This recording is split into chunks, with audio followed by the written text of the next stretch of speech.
فرمایا الذی خلق الموت، وہ جس نے موت کو خلق کیا، والحیات، اور جس نے زندگی کو بنایا، کس لیے؟ لیبلوکم ایکم احسن عملا، تاکہ تمہیں آزمائے کہ تم میں سے کس کا عمل بہتر۔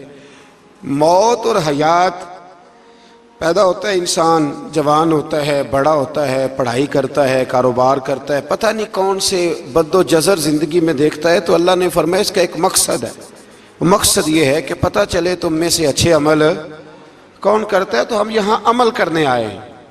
قیامت کے دن جو بات ہوگی وہ اعمال کی ہوگی، مکان جائیداد کار کوٹھی کی بات نہیں ہوگی۔ تو اعمال، اچھا عمل، احسن عملہ کے تحت مفسرین نے لکھا ہے کہ کام نیکی کا جب بھی کرو ذرا زیادہ ہی اچھا کر کے کرو۔ وضو کرو تو سونا کر کے کرو، نماز پڑھو تو ذرا آج گئے پڑھنی جو ہے تو اب ذرا سونی کر کے پڑھو۔ قرآن شریف کی تلاوت کرو تو ذرا پیاری کر کے۔ ذرا میں مدرسے کے بچوں کے ساتھ کبھی کبھی بیٹھتا ہوں، ان سے بڑا کچھ سیکھنے کو ملتا ہے، تو کبھی کوئی بات ان کو کہنے کا بھی موقع ملتا ہے۔ تو میں انہیں کہا کرتا ہوں کہ ہمارے بزرگ، میری اماں جی جب قرآن مجید کھولتی تھی نا، تو جو وہ رنگ تھا نا بزرگوں کا، حالانکہ وہ حدیثوں میں ہم نے نہیں دیکھا، لیکن وہ کبھی ہم جا کے کوئی بات کرتے تھے نا، تو تلاوت کے دوران تو وہ جلدی سے منہ پہ انگلی رکھتی تھی کہ چپ کرو میں قرآن پاک پڑھ رہی ہوں، اور پھر شنیل کا غلاف اور پھر اس غلاف کو علیحدہ چومنا، قرآن پاک کو علیحدہ چومنا، اور پھر اس کو ریل میں رکھنا، اور پھر کئی کر کے۔ تو ہم جو آج ہیں تو ہم اس عمل کو اتنا اچھا کر کے نہیں کرتے، بس ٹھیک ہے ہر وقت ہاتھ میں قرآن مجید رہتا ہے تو وہ رویہ نہیں۔ تو کام کرنا ہے تو اس کو کیا کریں؟ اچھا کر کے کریں، ذرا مزیدار کر کے کریں۔ عمل کریں تو ذرا بہترین عمل کریں۔ لیکن نبی کریم نے یہ نہیں فرمایا کہ میں تمہیں اخلاق سکھانے آیا ہوں، فرمایا میں اخلاق عالیہ کی تکمیل کرنے آیا ہوں۔ یعنی جو بڑا اخلاق ہے نا، احسن ترین عمل، اس کا میرے نبی پاک نے درس ارشاد فرمایا ہے۔ اس کا ایک صحابی نے پوچھا یا رسول اللہ صلی اللہ تعالی علیہ وسلم، بہترین عمل کون سا ہے؟ بہترین عمل؟ تو حضور نے فرمایا بہترین عمل اس بندے کا ہے عمر لمبی ہو پر کام سارے ہی اچھے ہوں۔ یعنی تو احسن طریقے سے زندگی گزارے، اچھے طریقے سے تیرا وقت گزرے۔ تو عمل جب بھی کرے نا، دیکھیں نا، صدقہ اور خیرات کرنا ہے تو تانگ آ کے بھی تو کرنا ہی ہے نا، اور غریب کو 10 چکر گھر میں لگوا کے بھی تو کرنا ہی ہے نا، اس کو 6 دفعہ ڈانٹ کے بھی تو کرنا ہی ہے۔ تو کرنا ہے تو لہذا صحیح کر کے کر دو۔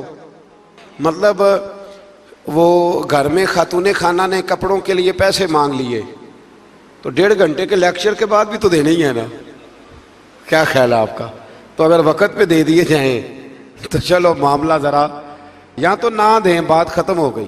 تو اگر آپ نے 1.5 گھنٹے کے شدید احتجاج کے بعد بھی دینے ہی ہیں تو پھر یہ ہے کہ عمل کو اچھا کر کے کر لیں، ذرا اس میں خوبصورتی رہتی ہے۔ اللہ تعالیٰ سمجھنے کی توفیق عطا فرمائے۔ بڑے خوبصورت مضامین ہیں اس سورہ مبارکہ میں۔ آیت نمبر 19 میں اللہ نے فرمایا کہ کیا انہوں نے اپنے اوپر کبھی پر پھیلائے اور کبھی پر سمیٹے ہوئے پرندوں کو نہیں دیکھا؟ کیا تم نے کبھی دیکھا نہیں کچھ پرندے اوپر اڑتے ہیں تو پر پھیلائے ہوتے ہیں اور کچھ نے پر سمیٹے ہوتے ہیں؟ تو فرمایا ان کو فضا میں رحمان کے علاوہ کوئی روک نہیں سکتا، صرف ایک رب رحمان ہے جس نے انہیں فضا میں۔ یار جہاز آپ نے دیکھا ہے، اسے کون روکتا ہے؟ آپ یقین کریں کبھی اس پہ بیٹھا بندہ غور کرنے لگ جائے نا میں کہاں ہوں، تو ہو سکتا ہے پریشان ہو جائے۔ کون روک کے رکھتا ہے اسے؟ تو فرمایا یہ رب کی قدرت ہے، جہاں چاہے جس کو چاہے وہیں کھڑا فرما دے۔ یہ اللہ تبارک و تعالیٰ کی قدرت ہے۔ آیت نمبر 20 میں اللہ کی مدد کرنے اور رزق عطا کرنے کا بیان ہے کہ اللہ مدد بھی کرتا ہے تمہاری اور تمہیں رزق بھی عطا کرتا ہے۔ آیت نمبر 23 میں فرمایا کہ اللہ وہ ہے جس نے تمہیں پیدا کیا، تمہیں سننے، دیکھنے اور سمجھنے کی صلاحیتیں عطا کی، مگر بندے بڑے کم ہیں، بڑے کم بندے ہیں جو اللہ کی نعمتوں کا شکر ادا کرتے ہیں۔ یہ سوچنے سمجھنے کی صلاحیت آپ کے خیال میں چھوٹی نعمت ہے؟ بہت بڑی نعمت ہے۔ آپ یقین کریں بعض لوگوں کے پاس سارا کچھ ہوتا ہے لیکن شعور کی دولت نہیں ہوتی، تو یہ بہت بڑی نعمت ہے، اس کا بھی اللہ کی بارگاہ میں شکر ادا کیا کریں۔ جب اللہ کوئی عقل شعور دے دے تو دوسروں کو بیوقوف سمجھنے کی بجائے نا اس نعمت پر اللہ کا شکر ادا۔ آگے سورہ قلم ہے۔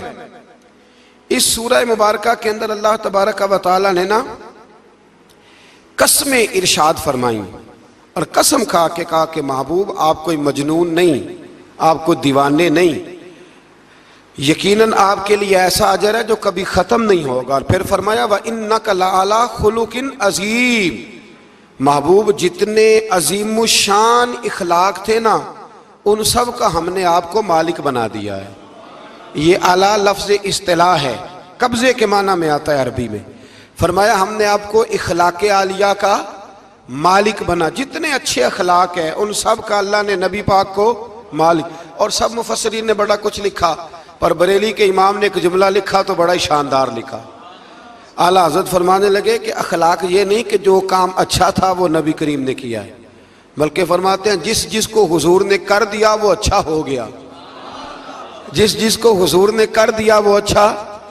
فرماتے ہیں رسول کریم کا مسکرانا بھی اچھا ہی ہے، اور کبھی دین کی مخالفوں پر ناراض ہونا بھی اچھا ہی ہے۔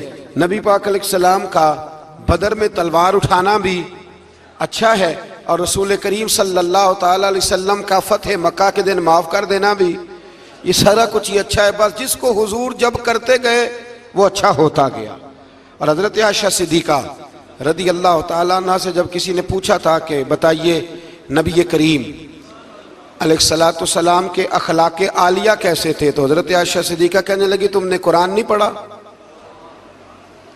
سارے اخلاق جو قرآن میں ہیں وہ سارا میرے رسول پاک کا اخلاق ہی ہے، وہ سارا میرے نبی کریم علیہ السلام کا اخلاق ہی ہے، وہ سارا اخلاق ہے رسول پاک سید عالم صلی اللہ تعالی علیہ وسلم۔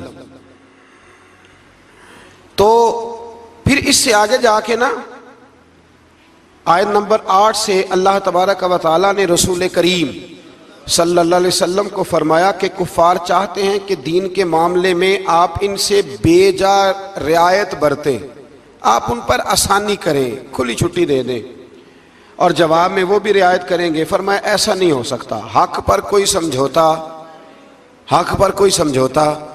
نہیں ہو سکتا۔ اس کے بعد ایک دشمن رسول صلی اللہ علیہ وسلم، مفسرین نے اس کا نام ولید بن مغیرہ لکھا ہے، اس نے نبی پاک علیہ السلام کی گستاخی کی تھی، تو اللہ نے اس کے 9 کبھی باتیں قرآن میں بیان کی، بڑی باتیں ارشاد فرمایا جھوٹی قسمیں کھاتا ہے، نکتہ چینیاں کرتا ہے، سخت منع کرنے والا ہے بلائی سے اور حد سے بڑھنے والا ہے، اور آخر میں فرمایا اتلم بعد ذالک الزنیم، فرمایا یہ نہ ہے ہی بد اصل، اس کی اصل میں ہی مسئلہ ہے۔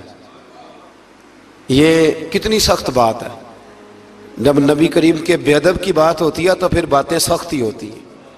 یہ قرآن مجید نے سخت باتیں فرمایا کہ یہ اس کی اصل میں ہی مسئلہ ہے محبوب۔ اس نے ایک بات کی تو اللہ کریم نے 9 اس کی کبھی اوصاف بیان فرمائے، اس لیے اعلیٰ حضرت نے کہا تھا دشمن احمد پہ شدت کیجئے، دشمن احمد پہ شدت کیجئے، ملحدوں سے کیا مروت کیجئے، شرک ٹھہرے جس میں تعظیم حبیب، اس برے مذہب پہ لعنت کیجئے، اس برے مذہب پہ لعنت کیجئے، اور جو نہ بھولا ہم غریبوں کو رضا، ذکر اس کا اپنی عادت کیجئے۔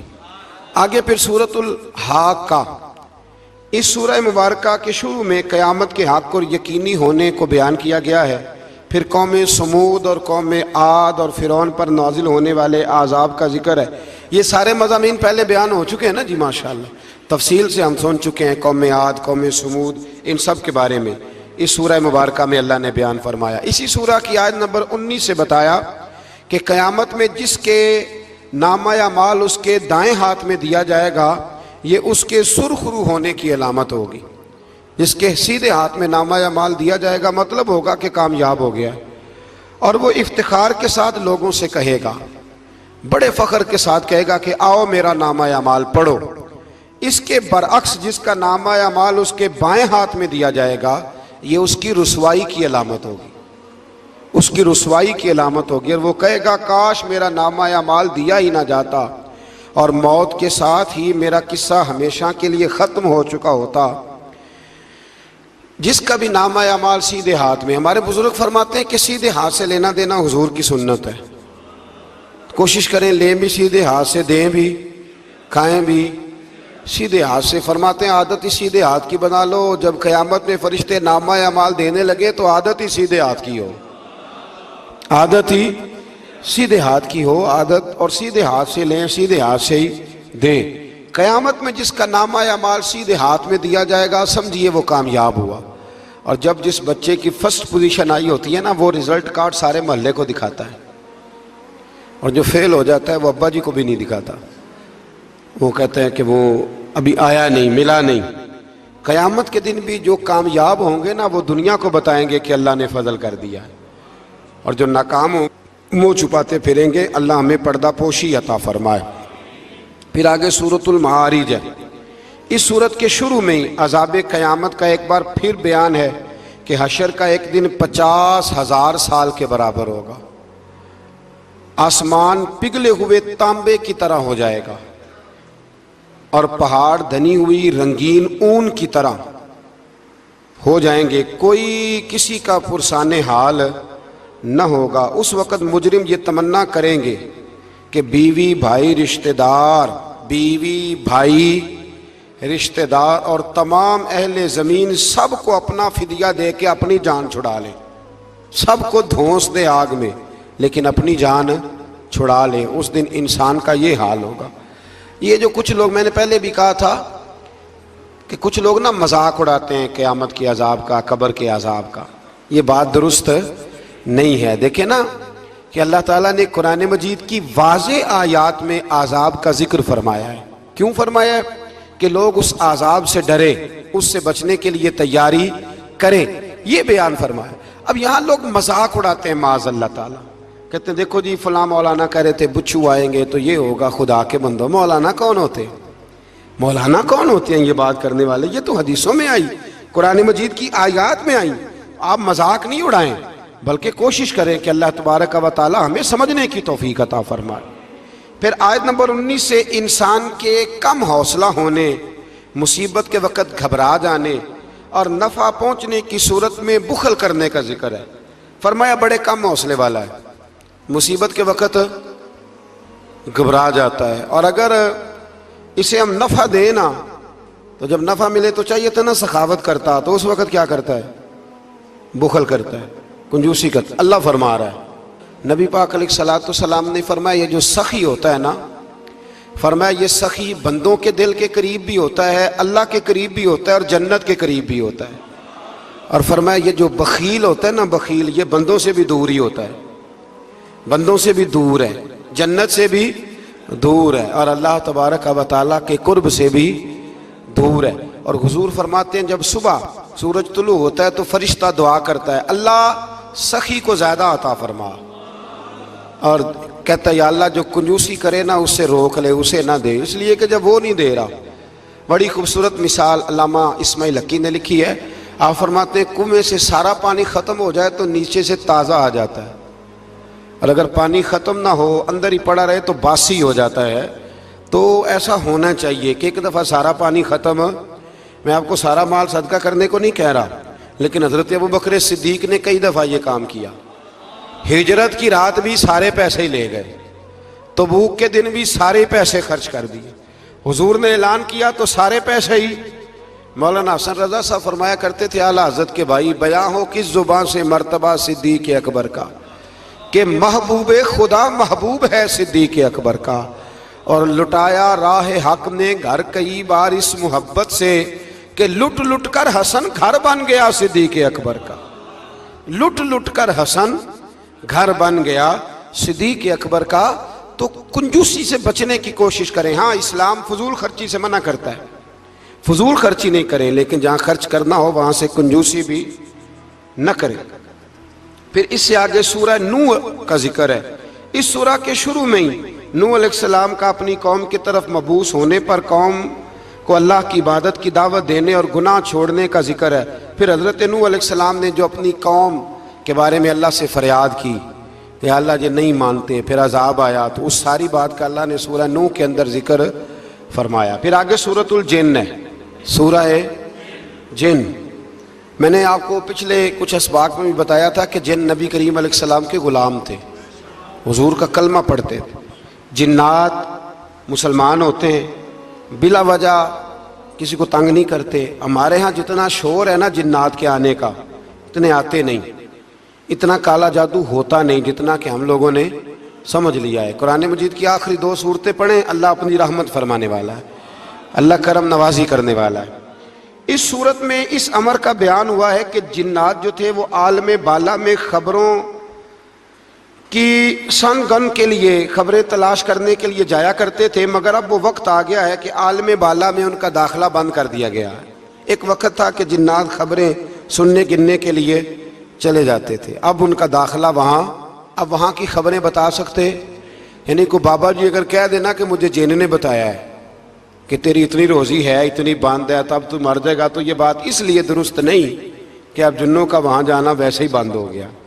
تو اب بابا جی تو آپ کو پتہ ہے نا، یہ بھی کہہ دیتے ہیں اللہ ماشاءاللہ کہ وہ چیزیں پیسے مانگتی ہیں، یعنی بڑی بڑی عجیب فلسفے کے ساتھ نا وہ چیزیں پیسے مانگتی ہیں۔ تو میں نے کہا مطلب چیزوں کا پیسے مانگنا تو سمجھ میں نہیں آتا، یا پھر کوئی ایسی بات بتا دی جاتی ہے کہ جس سے وہ پیسے دینے والا ماحول بن جاتا ہے۔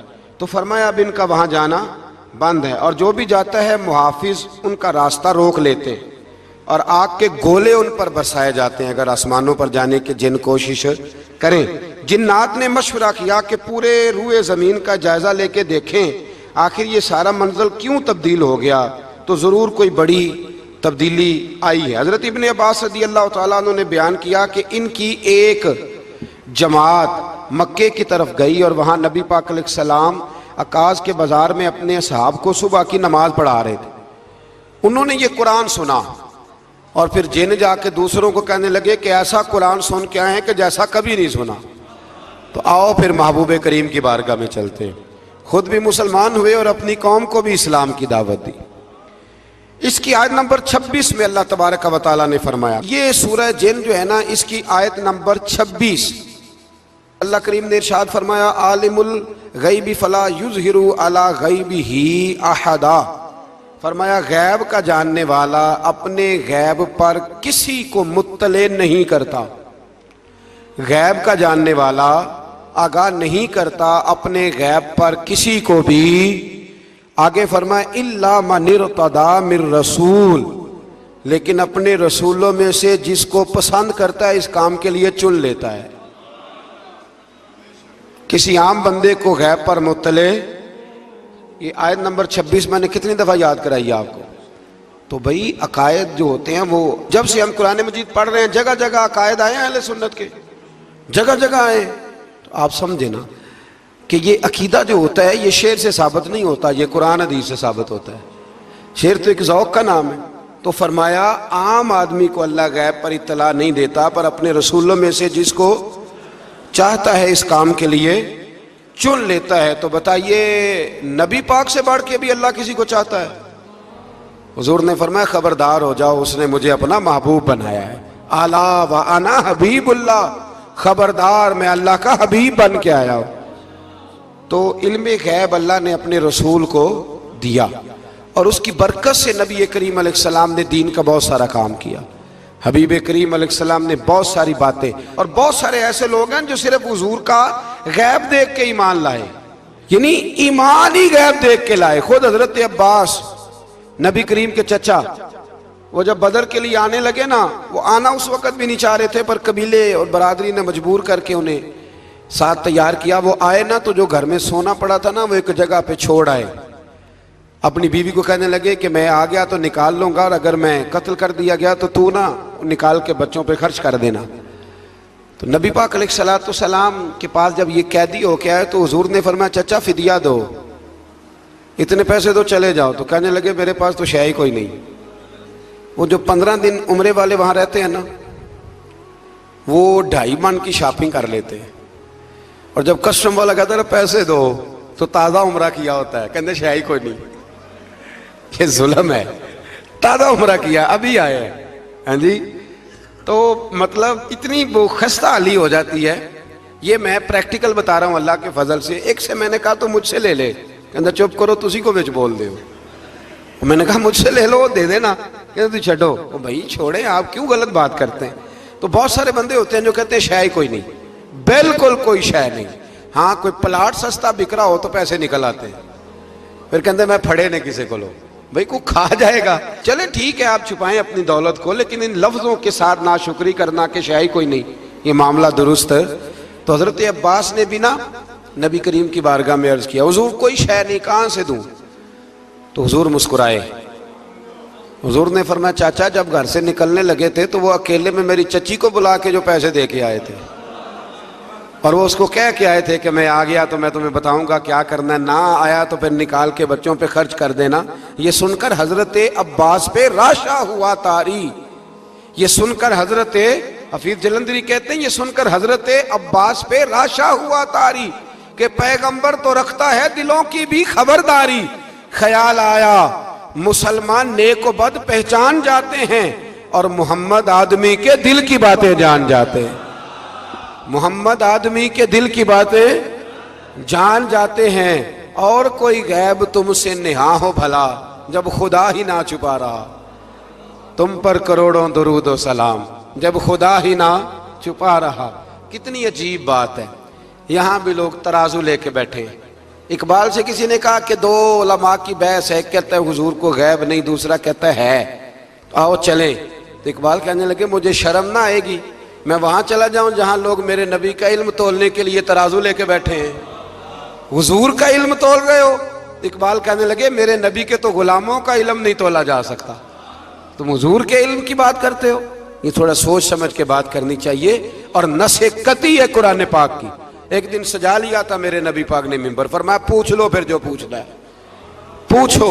تو حضرت عمر جیسے لوگ اٹھ کے کھڑے ہو گئے, کہا یا رسول اللہ ہم اللہ کے رب ہونے پہ راضی ہیں, آپ کے رسول ہونے پہ راضی ہیں, اسلام کے دین ہونے پہ حضور ہم بڑے راضی ہیں, ہم بڑے راضی. اس لیے یہ تو ایسا مسئلہ ہے کہ اس مسئلے کو دیکھ دیکھ کے لوگ مسلمان ہوئے.